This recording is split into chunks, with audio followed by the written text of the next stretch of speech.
since it's become a national park, I definitely can tell that there's an uptick in interest. When Kyle Kent isn't teaching high school social studies, one foot right in front of the other, you can find him here, and then up to your scaling the Appalachians. You can basically hug this fence line up on the left. As a mountain guide, it only took a couple of days for me to realize, like, oh wow, I love this place and I think I want to make this home. I mean, it came real quick. I mean, as you can see here, it's breathtaking, and it took me away pretty quickly. These days, the phone keeps ringing. I think you're always kind of caught off guard a little bit when it actually starts and you're like, oh wow, my phone is not stopping, and wow, I have 6 new emails to respond to. Morning. Park Ranger Lisa Perkowski-Sisk also keeping busy since the new River Gorge was designated a national park and preserve last month.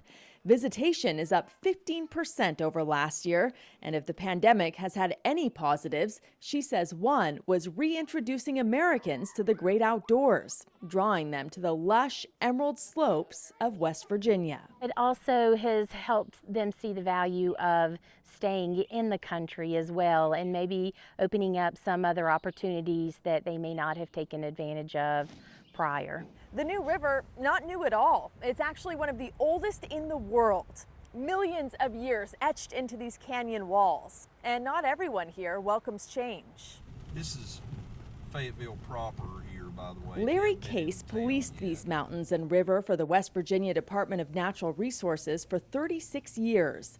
Now retired, most of his time is spent hunting and writing about guns. They took over 4,000 acres and said it's a national park, no hunting. So that was the problem that hunters, people like me, had with it. For Case, it will always be the land where generations of hunters have wandered.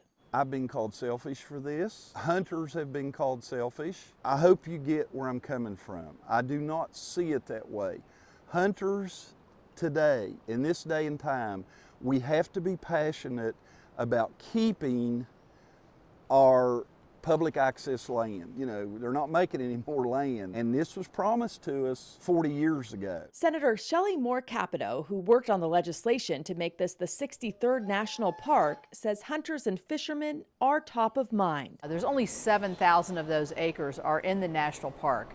The other 63,000 are open for hunting, fishing, and all kinds of outdoor activities. So we tried to make sure that everybody's needs were considered, because hunting is an extremely important sport in our state. Some have also expressed reservations about the millions of people the national park designation will draw into this quiet piece of paradise.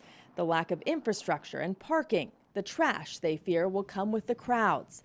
But in a state whose main industries of coal and timber are fading, hopefully, tourism can continue to bring money in here. And do I think that it's the one-stop ticket to fix all of West Virginia's problems? No, but I think it's a good step in the right direction.